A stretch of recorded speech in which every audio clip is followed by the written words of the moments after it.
자, 이제 기한이죠. 의의는 장래 발생이 확실한 것이 기한이고, 기한의 종류해 가지고 효과가 발생하는 기한은 시기, 효과가 없어지는 기한은 뭐죠? 종기죠. 우측에 이제 2번 해가지고 확정 기한, 불확정 기한이 나오는데, 아까 했던 것처럼 12월 31일까지 돈을 갚아라라고 했다면 12월 31일은 반드시 도래하니까 기한이고, 언제 도래할지도 정해져 있으니까 이게 뭐가 되는 거죠? 확정 기한이죠. 근데 내가 죽으면 너에게 자동차를 주겠다라고 했다면 저는 반드시 뒤질 테니까 이것도 뭐예요? 기한이긴 한데, 다만 제가 언제 죽을지는 안 정해져 있죠. 오늘 뒤질 수도 있고 내일 뒤질 수도 있고 재수적은 뭐죠? 50년 후에 죽을 수도 있고. 다시 말하면 이걸 우리가 뭐죠? 불확정 기한이라고 하는 거죠. 3번 기한을 붙일 수 없는 행위, 법률행위 조건하고 똑같아요. 다시 말하면 단독행위 원칙적으로 기한 못 붙이고요. 가족법상 행위에도 기한을 못 붙여요. 만약에 가족법상 행위에 기한을 붙이게 되면 그것도 뭐죠? 반사회적 범죄에서 무효죠. 예를 들어 가지고 올 12월 31일까지만 함께 살자. 이거 다 뭐예요? 반사회적인 거죠. 다만 어음수표가 달라지죠. 어음수표는 조건을 붙일 수는 없지만 기한, 시기에는 붙일 수가 있다. 왜냐하면 어음이나 수표를 발행할 때는 뭐가 들어있어요? 지급일, 그죠? 언제까지 지급하겠다라는 뭐가 있죠? 기한이 있죠. 4번 기한부 법률의 효력해가지고 1. 기한 도래 전의 효력 조건하고 똑같습니다. 침해가 금지가 되고요. 더 처분할 수 있고 상속할 수 있고 보전 담보로서 제공할 수가 있고요. 2번 기한 도래 후의 효력 시기가 도래하면 효과가 생기고 종기가 도래하면 효과가 없어지는데 주의하실 것은 맨 밑에 있지만 당사자 간의 특약으로도 소급시킬 수가 없습니다. 그럼 이렇게 되는 거죠. 조건은 소급하지 않지만 당사자 간의 특약으로 소급시키는 것이 가능한데 기한은 특약으로도 소급시키지 못한다는 거 꼭 기억해 두셔야 되겠죠. 그냥 넘겨보시면 뭐가 나오냐면 기한의 이익이에요. 자, 을이 갑에게요 1억을 빌려주면서 12월 31일까지 갚기로 기한을 정했어요. 그럼 갑을 우리가 채무자라고 하고 을을 우리가 채권자라고 하죠. 그러면 이 12월 30일이라는 기한은 갑 채무자에게 좋은 거예요? 을 채권자에게 좋은 거예요? 누구한테 좋은 거죠? 누가 좋은 거예요? 채권자예요, 그죠? 채권자가 좋다고 말씀하신 거는 12월 30일이 도래하게 되면 을이 돈을 받을 수 있으니까 채권자에게 좋은 거다 이런 생각이잖아요, 그죠? 교재 한번 볼게요. 기한의 이익의 의의를 볼게요. 기한의 이익이란 어떻게 나와 있죠? 기한이 아직 도래하지 않음으로써 그동안 당사자가 받는 이익을 말합니다. 다시 말하면 도래함으로써 받는 이익이 아니라 도래하지 않음으로써 받는 이익이에요. 그러면 기한은 누구에게 좋은 거예요? 채무자. 그래서 원칙적으로 기한은 채무자에게 이익이 있는 것으로 추정을 합니다. 자, 이런 얘기겠죠. 만약에 제가 친구한테 돈을 빌려줬어요. 100만 원을. 기한을 안 정했어요. 그러면 아무 때나 돈 달라고 할 수 있는 거죠. 기한을 안 정했으면. 근데 만약에 한 달 후에 갚아라라고 기한을 정하면 저는 한 달 동안 돈 못 받죠. 다시 말하면 기한은 누구에게 불편하게 하는 거예요? 채권자에게 불편하는 거죠. 다시 말하면 기한은 채무자에게 이익인 것이 원칙입니다. 그죠? 그 다음에 2번 기한의 이익을 가지는 자가 나오는데요.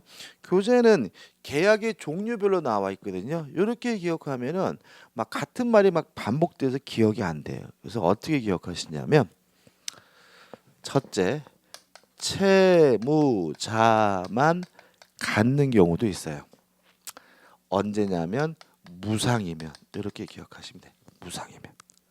그 다음에 채무자뿐만 아니라 채권자에게도 기한의 이익이 있는 경우가 있어요. 유상이면. 이게 원칙이에요. 그래서 무상이면 채무자만, 유상이면 채권자, 채무자 모두. 이렇게 기억하면 기억이 쉽겠죠, 그죠? 계약의 종류 우리가 나중에 하시게 될 거니까 어렵지 않고요. 그 다음에 세 번째로 예외입니다. 예외적으로 채권자만 기한의 이익이 있는 경우도 있는데 무상임치예요. 임치계약은요, 물건 보관 계약을 말하고요. 임치계약에서 채권자는 물건을 맡긴 임치인을 말합니다. 이렇게 기억하시면 돼요. 무상이면 채무자만, 유상이면 채무자, 채권자 모두, 무상 임치는 누구만요? 채권자만. 이렇게 기억하시면 간단하게 기억 끝나게 되고요. 그다음 이제 하단에 보시면 기한의 이익의 포기가 나와요. 자, 이렇게 1번과 3번처럼 한쪽 당사자에게만 기한의 이익이 있는 경우에는 자유롭게 포기하는 것이 가능해요. 다만 유상이어서 채무자뿐만 아니라 채권자에게도 기한의 이익이 있는 경우에는 손해배상을 해야 포기가 가능하다. 이렇게 기억하시면 돼요. 이것도요, 기억을 쉽게 할 수 있어요. 예를 들어 제가 은행에서 대출 받았어요. 그럼 유상이에요, 무상이에요? 유상이겠죠? 이자 받잖아요. 유상이죠, 그죠? 그럼 예를 들어서 5년 상한으로 돈을 빌렸는데 제가 중간에 돈이 생겨가지고 2년 만에 돈을 갚으러 갔어요. 그러면 은행 직원이 아이고 고맙습니다 이러나요? 중도상환 수수라는 걸 내라고 막 지랄거리죠. 왜 그러는 거예요? 채권자인 은행에도 뭐가 있으니까요? 기한의 이익이 있으니까 뭐 해달라는 얘기예요? 손해배상을 해달라는 말입니다. 다만 손해배상이란 말이 굉장히 부정적인 어감을 주기 때문에 중도상환 수수료라는 국적불명의 용어를 쓰고 있지만 결국 그것은 뭐예요? 손해배상인 거예요. 이해되시죠? 기울여가겠죠? 다시 말하면 유상이어서 채무자, 채권자 모두에게 기한의 이익이 있는 경우에는 포기하려면 뭘 해줘야 됩니까? 손해배상을 해줘야 된다. 끝이죠. 그 다음 우측에 보시면 기한의 이익의 상실이 나와요.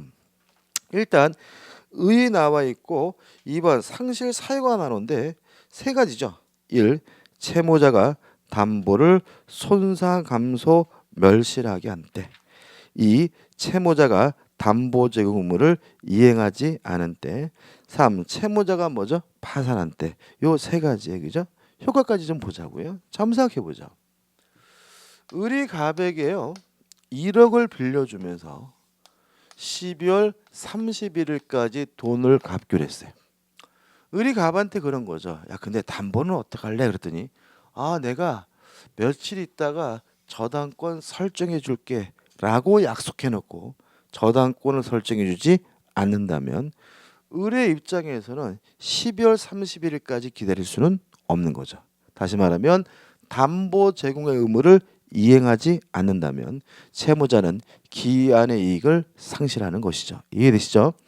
그 다음에 을이갑한테 담보는 그랬더니 알았어 해가지고 자신이 소유하고 있는 건물에다가 저당권을 설정해 줬어요. 여기까지 문제가 없는 거죠. 그죠? 근데 며칠 있다 지나가는데 이 자식이 우통벗고 이추위에 막 올라가서 이 건물을 막 철거하고 있어요. 이랬을 때 을이 야 자식 참 힘세네 라고 감탄할 문제는 아닌 거죠. 왜냐하면 건물이 철거가 되면 무엇도 없어지고 저당권도 없어지는 거죠. 다시 말하면 채무자가 담보를 손상 감소 멸실시키면 기한의 이익을 뭐예요? 상실해요. 그러면 채권자 입장에서는 무슨 말이에요? 못 기다리는 얘기겠죠? 그때까지 못 기다린다. 다시 말하면 기한의 이익이 상실되면 을은갑에게 지금 당장 돈을 갚아라 즉시 변제를 청구하는 것이 가능한 거죠. 만약에 즉시 변제를 청구했는데도 불구하고 이행하지 않는다면 돈을 안 갚는다면 이게 뭐가 되는 거예요? 채무 불이행 이행 지체가 되는 거죠. 이게 뭐예요? 기한이익 상실 사유의 효과예요.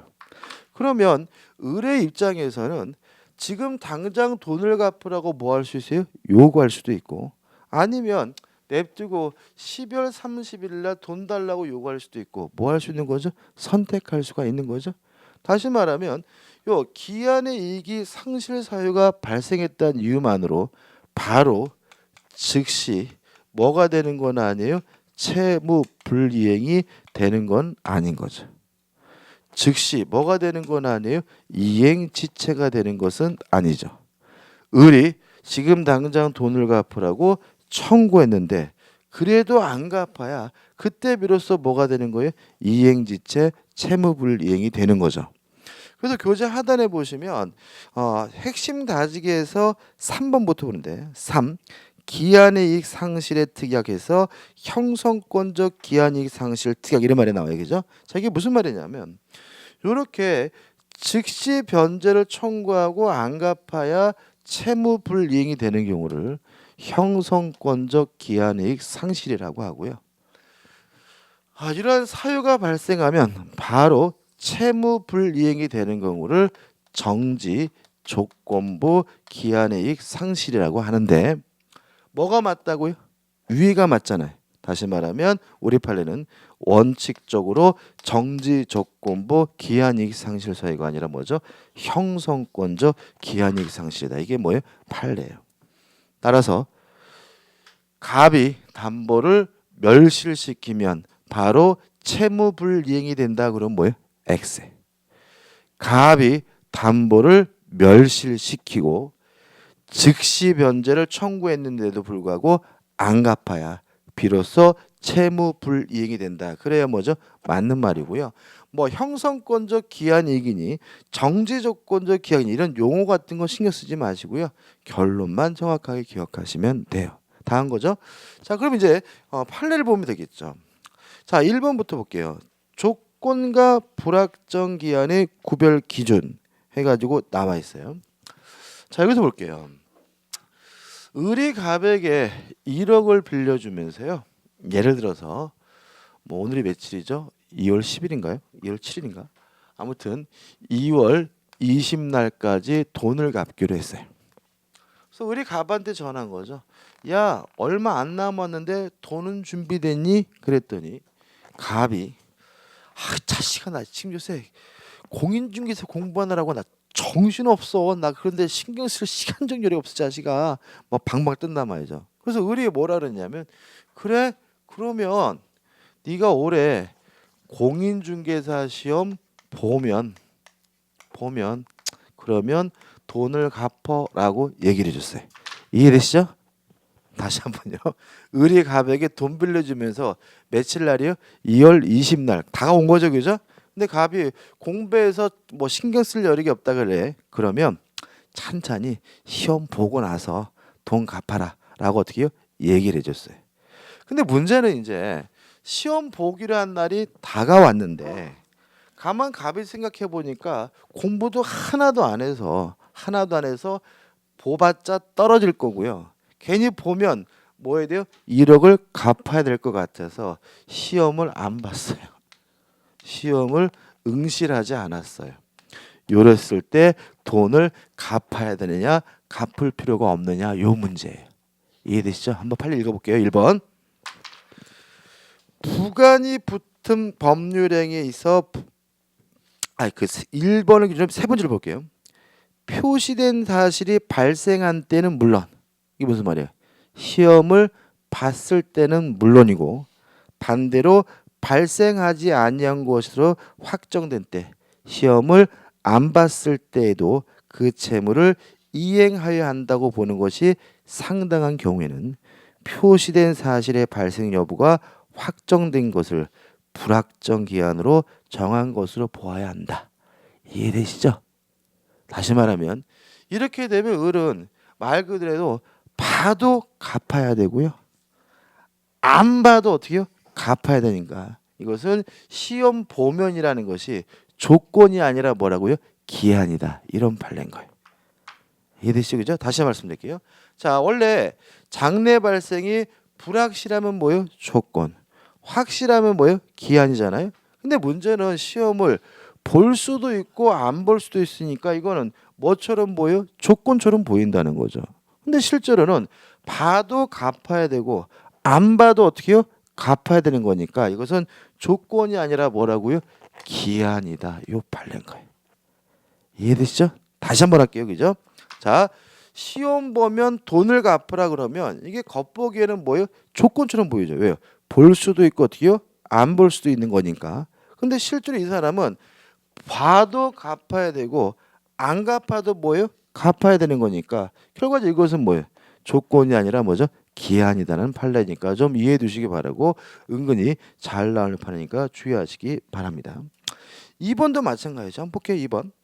당사자가 불확정한 사실이 발생한 때를 이행기한으로 정한 때에는 경우는 그 사실이 발생할 때는 물론 시험 봤을 때는 물론 그 사실의 발생이 불가능한 때 시험을 안 보게 된 때에도 이행기한은 도래한 것으로 보아야 한다라는 질문도 아마 여러분들이 충분히 이해가 될 거라고 저는 굳게 믿습니다. 그죠? 반드시 하셔야 되겠죠. 그 다음에 넘겨보시면 이제 뭐가 나오죠? 기출 파헤치기가 나와요. 정지 조건부 법률에 관한 설명으로 틀린 것을 1번 조건이 불성취로 확정되면 그 법률행위는 무효이다. 그러면 이렇게 생각해 볼까요? 요 조건이 무슨 조건이에요? 문제 보시면 뭐예요? 정지 조건이잖아요. 그죠? 그럼 정지 조건은 뭐예요? 현재 효과가 있는데 성취가 되면 효과가 생기는 게 뭐예요? 정지 조건이니까. 불성취로 확정됐다면 뭐가 안 생기겠어요? 효과가 안 생기겠죠. 따라서 이것은 뭐예요? 무효라는 지문은 뭐죠? 맞는 지문이죠. 헷갈려요? 그러면 이제 아까 외웠던 거 기정조 기해무 불정무 불해조. 자, 지금 무슨 조건입니까? 정지 조건이죠. 근데 뭐로 확정됐대요? 불성취로. 불정무에서 무효이다 뭐죠? 맞는 지문이죠. 그래서 이런 지문 때문에 그냥 무조건 뭐죠? 외우자는 얘기예요. 기정조, 기해무, 불정무, 불해조. 오늘 처음 들으신 분들은 와 헷갈릴 수 있어요, 그죠? 근데 이게 헷갈리는 거 아닙니까, 그죠? 나중에 우리가 굉장히 많이 반복할 부분이기 때문에 걱정하지 않으셔도 돼요. 2번 정지 조건부 권리는 조건이 성취되지 않는 동안 소멸시효가 진행되지 않는다. 이건 뭐예요? 맞는 질문인데 기출문제인데 제가 저번 주에 소멸시효 정리해드렸어요? 안 해드렸어요? 해줬죠, 그죠? 자, 그럼 생각해보자고요. 자, 소멸시효가 진행되려면 권리 행사가 가능해야죠, 그죠? 그러면 정지 조건은 조건이 성취가 돼야 권리 행사가 어떻게 해요? 가능해지죠. 정지 조건이 뭐라고요? 현재 뭐가 없어요? 효과가 없지만 조건이 성취가 되면 효과가 생기는 게 뭐예요? 정지 조건이니까 정지 조건이 성취되지 않았다면 권리 행사가 어떻게 해요? 불가능한 거니까 소멸시효가 뭐 되지 않겠어요? 진행되지 않겠죠. 따라서 2번은 뭐죠? 맞는 질문이 되는 거죠.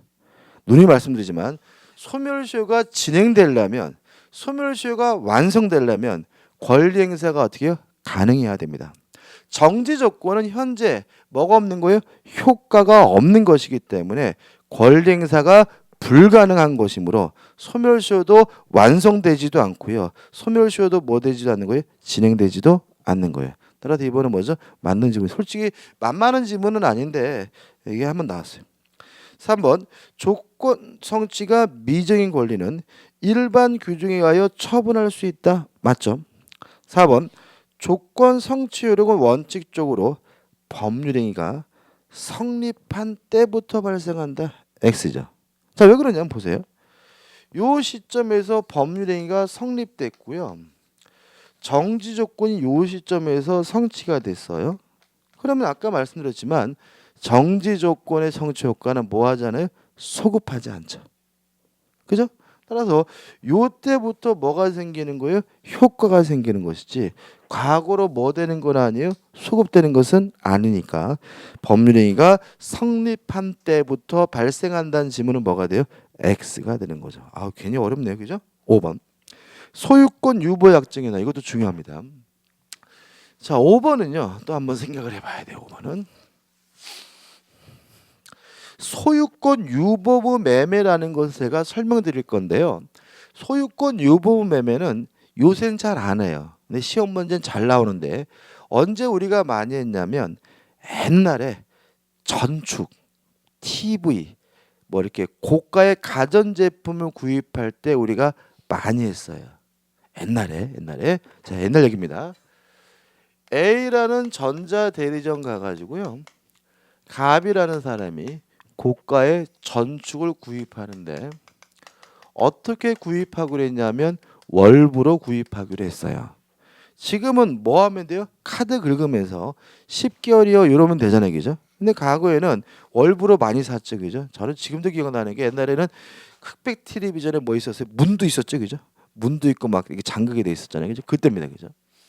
여기서 문제가 생겨요. 왜냐하면 월부로 매매 계약을 하고 A전자가 전축을 갑에게 인도했단 이유로 갑에게 소유권이 넘어간다면 나중에 갑이 월부금을 제대로 안 주더라도 A전자는 이 전축을 들고 올 수가 없어요. 왜요? 이미 누구 거가 됐으니까요? 갑 거가 됐으니까요. 따라서 이때는 내가 당신에게 전축을 인도하지만 여전히 나에게 소유권이 있다라는 계약을 하게 되는데 이걸 우리가 뭐라냐면 소유권 유보부 매매라고 하는 거예요. 이해되시죠? 그러면 을은 갑은 현재 소유권 있어요, 없어요? 없죠. 그러면 언제 소유권을 취득하게 돼요? 월부금을 완납해야 그때 비로소 뭘 갖게 돼요? 소유권을 갖게 되니까 무슨 조건인 거예요? 정지 조건인 거죠. 현재 뭐가 없다고요? 소유권이 없지만 미래 월금을 완납해 비로소 소유권을 취득하니까 소유권 유보 매매는 대표적인 무슨 거래요? 정지 조건부 거래입니다. 5번 보시면 소유권 유보 약정이 있는 경우 특별한 사정이 없는 한 매매대금 전부의 지급이라는 조건이 성취될 때까지 누구고요? 매도인이 목적물의 소유권을 보유한다는 지문은 뭐죠? 맞는 지문이고 무슨 조건이라고요? 정지 조건이라는 것도 잊지 마시기 바랍니다. 끝이죠. 자, 이렇게 해서 이제 어디로 갈 거냐면 이제 물권법으로 갑니다. 제가 말씀드렸다시피 물권법부터는 좀 스피드하게 좀 진행을 할 겁니다. 그래서 1, 2월 달은 민법 총칙을 자세하게 한 달이고요. 2, 3월 달, 3, 4월 때 뭘요? 물권법을 자세히 해드릴 거예요, 그죠? 그렇다고 막 넘어가는 건 아니에요, 그죠? 자, 181페이지 오시면 물권의 의의와 181페이지죠. 성질이 나와요.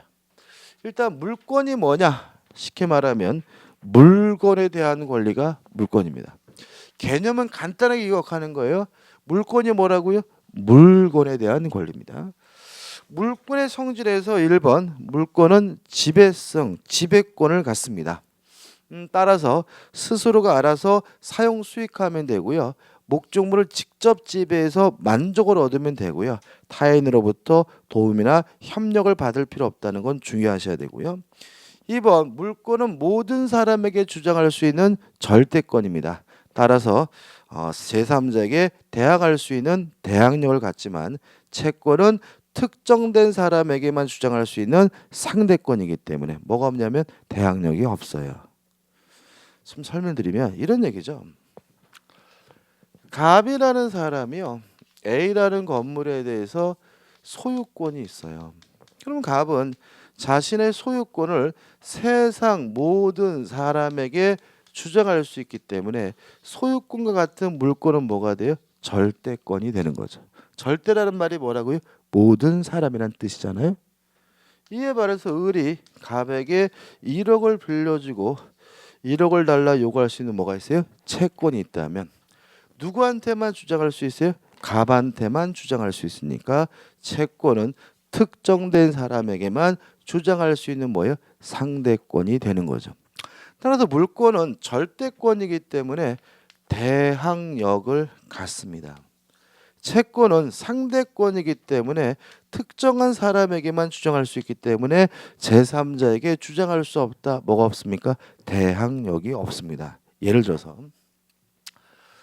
전세권은 물권입니다. 임차권은 물권이 아니라 뭐예요? 채권이에요. 전세권은 뭐라고요? 물권. 임차권은 뭐라고요? 채권. 이건 이제 기억해 두시고 나중에 전세권 자세히 할 거겠죠, 그죠? 자, 그럼 보자고요. 갑이라는 사람이 A라는 토지를 가지고 있는데 요 토지에 대해서 을에게 뭘 설정해 줬냐면 전세권을 설정해 줬어요. 그러고 나서 갑이 이 토지를 병에게 양도해서 병이 새로운 소유자가 되더니 을한테 와서 내 땅이니까 막아라고 막 지랄 거래요. 그러면 전세권은 물권, 물권은 모든 사람에게 주장할 수 있는 뭐예요? 절대권이니까 갑에게도 주장할 수 있고 병에게도 주장할 수 있다. 뭐가 있는 거죠? 대항력이 있는 거죠. 그래서 앞으로 우리가 물권이 대항력을 갖게 되는 이유는 모든 사람에게 주장할 수 있는 뭐기 때문에 절대권이기 때문에 그런 거예요. 근데 만약에 갑이 자신 소유하고 있는 요 A 토지에 대해서 을과 만나서 임대차 계약을 했어요. 을이 임차권을 가지고 있는 상태에서 갑에서 병으로 소유권이 넘어갔더니 병이 내 땅이니까 막 나가라고 지랄거릴 때 을은 나는 임차권이 있으니까 못 나가겠습니다라고 버틸 수가 있습니까? 없습니까? 없다. 왜요? 임차권은 채권, 채권은 특정한 사람에게만 주장할 수 있는 상대권이에요. 누구한테만 주장할 수 있어요? 갑한테만 주장할 수 있는 거예요. 다른 사람에게는 주장할 수 없다. 채권은 뭐가 없는 거예요? 대항력이 없는 거예요. 조심할 게 있어요. 주택 임차권 대항력이 있어요, 없어요?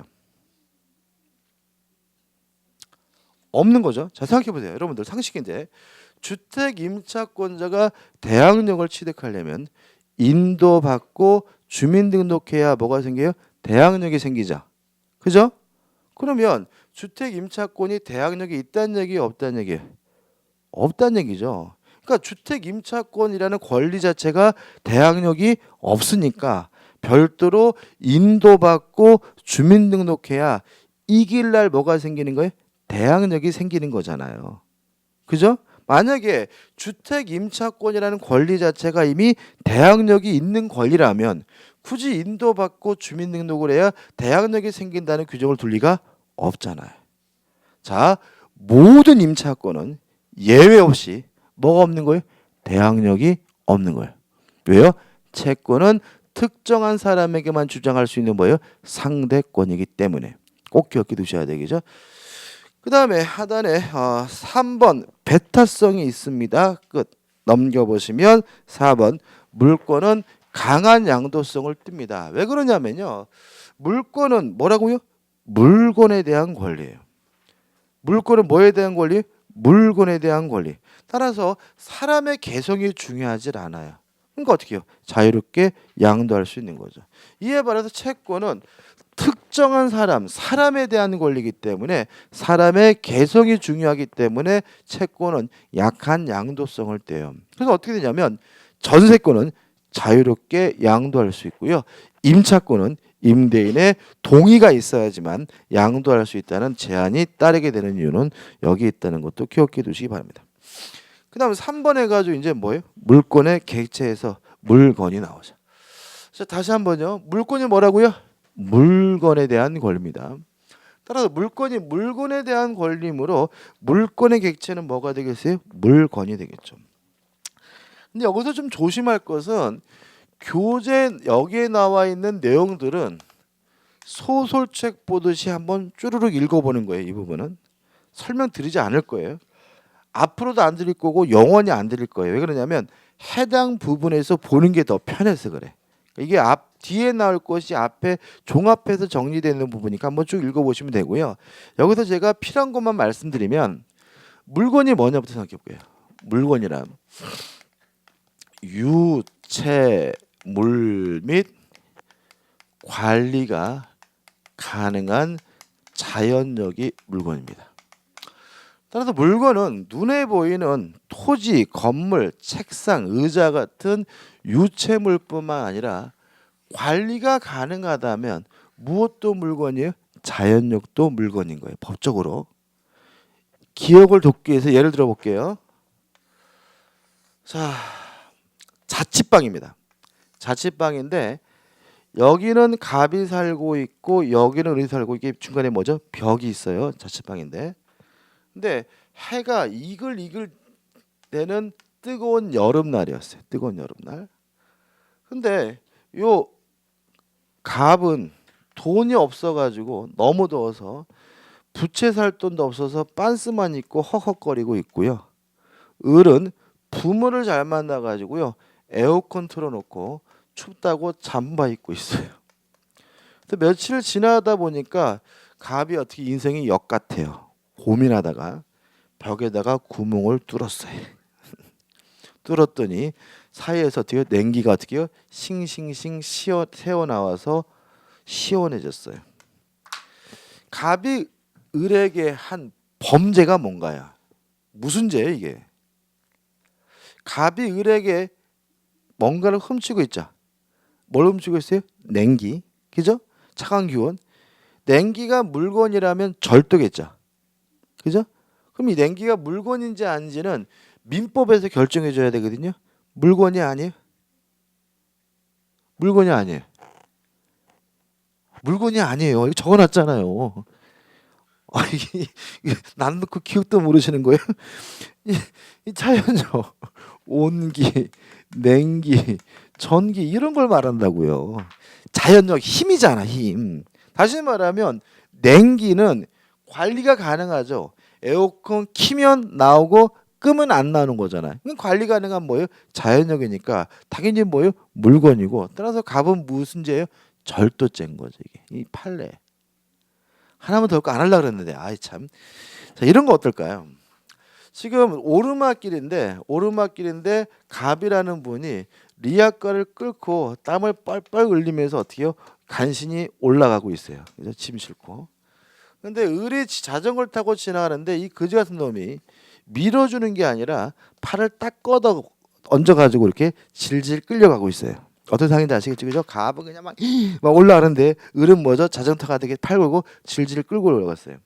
그럼 을은 무슨 죄예요? 이건 또 이거는 무슨 죄예요? 지금 을이 갑으로부터 뭘 훔치고 있죠? 뭘 훔치고 있어요? 갑의 힘, 인력을 훔치고 있는 거죠. 물건이 아니에요? 아, 사람의 힘이잖아요.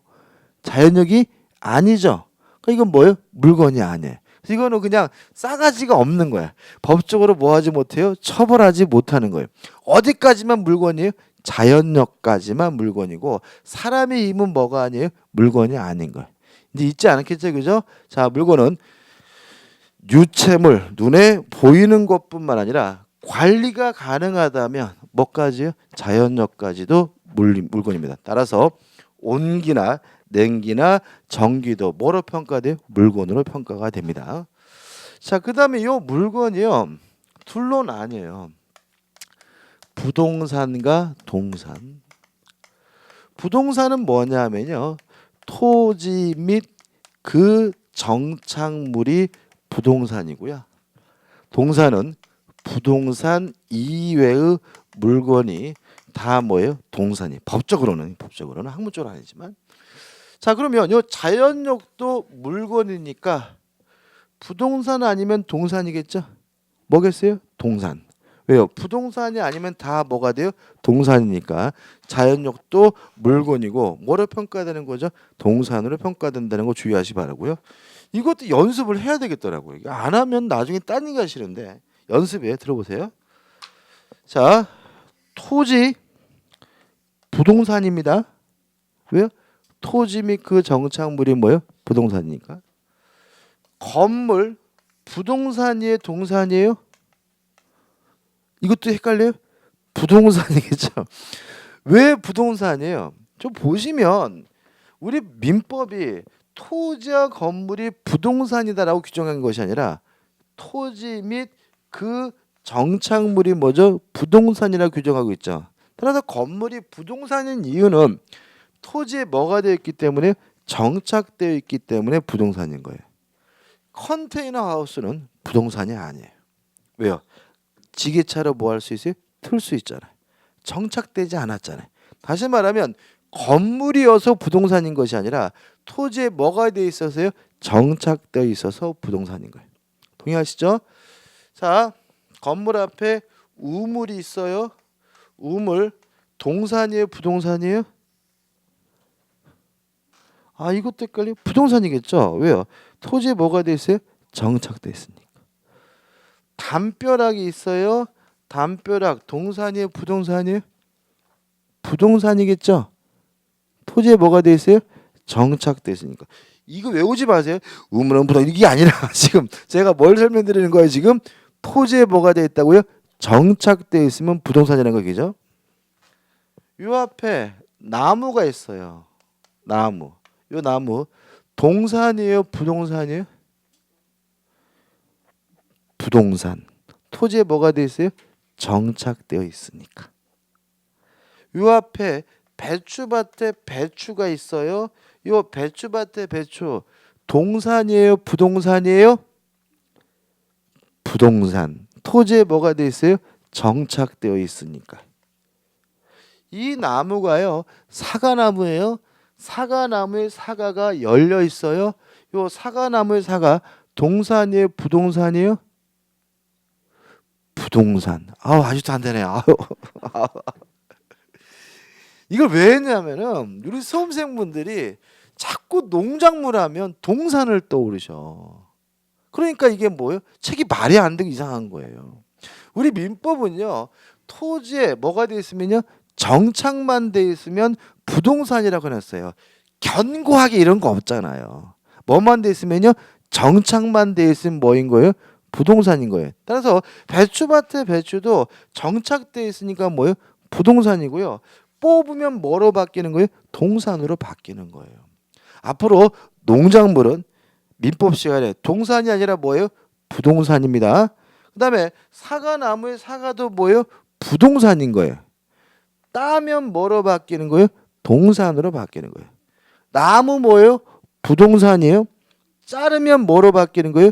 동산으로 바뀌는 거기죠? 잊지 마세요, 그죠? 앞으로 나중에 또 농작물은 동산이잖아 이렇게 말씀하시는 분 제가 막 삐질지도 몰라, 그죠? 다시 말하면 농작물이든 나무든 사과나무의 사과든 토지에 정착돼 있다면 다 뭐가 돼요? 부동산이다. 끝.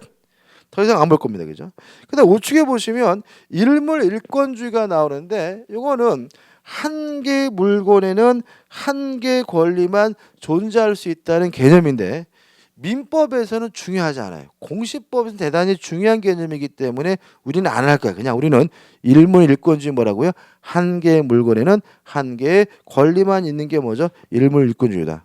근데 내용은 제가 지금 열심히 떠든 요거니까 한번 읽어보시면 돼요.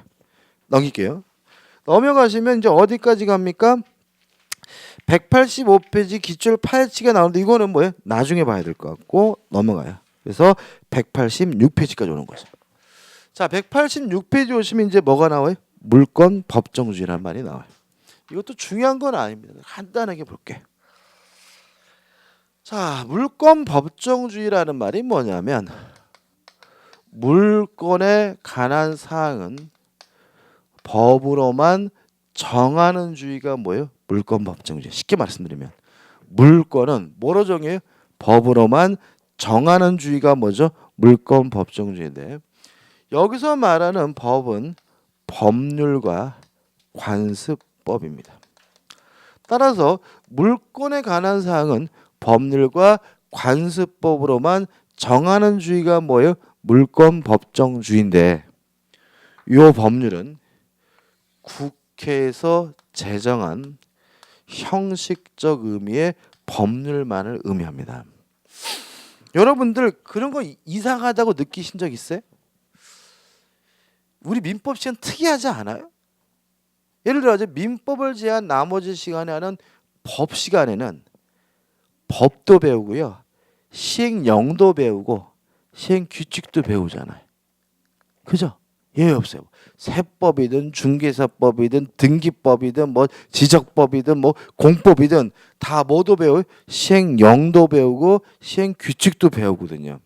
민법은 제가 시행령 얘기를 한 번도 드린 적이 없어요. 왜 한 번도 그 얘기를 안 했을까요? 없어서요. 없어서. 왜요? 국회에서 제정한 형식적 법률만을 말합니다. 따라서 대통령령으로는 물권에 관한 사항을 정할 수가 없어요. 시행령 없어요. 장관령으로는 물권에 관한 사항을 정할 수가 없어요. 시행규칙 없어요. 얼마나 다행이죠. 안 그래도 양이 더럽게 많은데 뭐까지 공부하면요, 시행령과 시행규칙까지 공부하면 난리 나겠죠, 그죠? 아무튼 우리는 뭐만요? 형식적 의미의 법률, 국회에서 제정한 법률만을 말합니다. 시행령이나 시행규칙, 대통령령, 장관령으로는 물권에 관한 사항은 뭐 할 수 없어요? 정할 수가 없다는 거 꼭 기억해 두셔야 되고요. 그 다음에 뭘 정하냐면요, 두 가지를 정해요. 법률과 관습법으로 종류를 정해요. 따라서 두 가지를 제외한 다른 방법으로는 새로운 물권을 만들 수가 없어요. 우리가 종류 강제라고 하고요. 또 법률과 관습법으로 내용을 정하고요. 법률과 관습법이 정하고 있는 내용도 지켜야 돼요. 내용 강제라고 합니다. 따라서 이러한 물권 법정주의를 위반하게 되면 뭐가 되냐면 무효가 돼요. 그래서 우리가 배우려고 하는 물권법의 대부분의 내용은 위반하면 무효가 되는 뭐가 되는 거죠?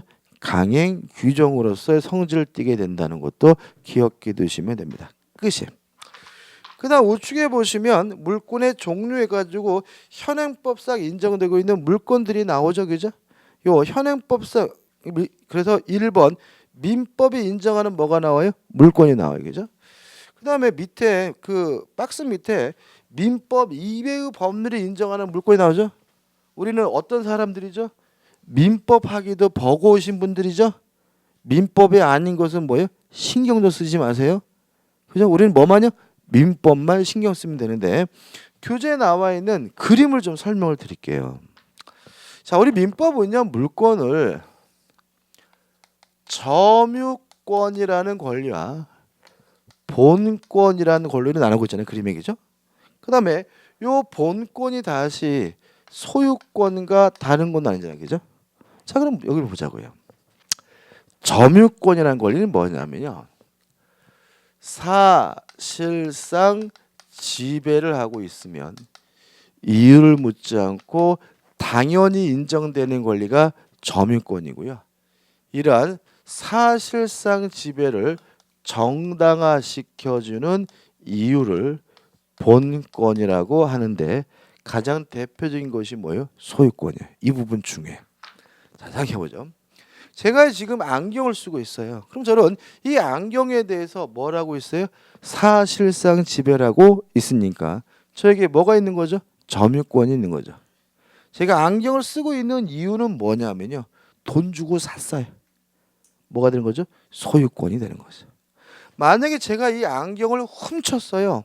훔쳤더라도 뭘 하고 있습니까? 사실상 지배를 하고 있으니까 저에게 뭐가 있는 거죠? 점유권이 있는 거죠. 다만 훔쳤기 때문에 정당화시켜주는 이유인 뭐가 없는 거죠? 소유권이 없는 거죠. 구별하실 수 있겠죠, 그죠? 다시 말하면 훔쳤든 뺏었든 어떻든 간에 사실상 지배를 하고 있으면 당연히 인정되는 권리를 우리가 뭐죠? 점유권이라고 하고, 그러한 사실상 지배를 정당화시켜주는 이유들을 우리가 뭐죠? 본권이라고 하는데, 가장 대표적인 것이 뭐가 되는 거예요? 소유권이 되는 거죠.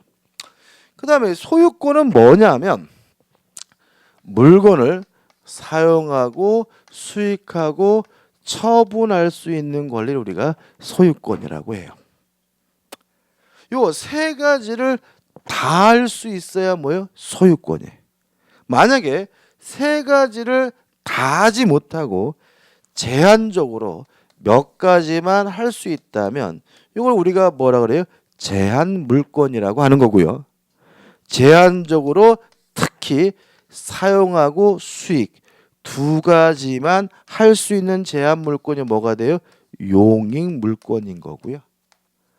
제한적으로 처분만 할 수 있는 물권이 뭐가 돼요? 담보 물권이 되는 거죠. 그래서 우리가 용익물권에서 뭐가 나와요? 지상권, 지역권, 전세권. 담보물권에서 유치권, 질권, 저당권. 담보물권이 처분만 할 수 있다는 말이 이해가 안 될까봐 설명드리면 저당권까지 설명드리면 쉬워요. 자, 생각해 보세요. 제가요 은행에서 제가 살고 있는 아파트를 저당권 설정하고 돈을 빌렸어요. 그러면 그 아파트는 누가 계속해서 사용 수익하는 거예요? 제가 하는 거죠. 저당권자인 은행이 하는 것은 아니잖아요. 그럼 은행 저당권은 뭐 하는 권리는 아니에요? 사용 수익하는 권리는 아니죠. 그럼 뭐 하려고 설정하느냐? 제가 돈을 안 갚으면 뭐 하려고요? 경매하려고, 처분하려고 설정하는 것이 뭐예요? 저당권이고 뭐가 되는 거죠? 담보물권이 되는 거죠. 이해되시죠? 이 정도만 기억하시고. 하단에 보시면 이제 관습법에 의해 인정되는 물권이 나오는데 세 가지입니다. 분묘기지권, 관습법상 법정지상권, 동산의 양도담보가 나오고요. 온천권이 물권이라는 얘기는 나중에 배우면 알게 되고 요 세 가지만 관습법에 의한 물권입니다. 넘겨보시면 부정된 사례도 신경 쓸 필요가 없고 기출 파헤치기도 오늘 안 풀 거예요. 나중에 제가 다 풀어드릴게요. 좀 쉬었다가요. 189페이지 물권의 효력을 보도록 하겠습니다.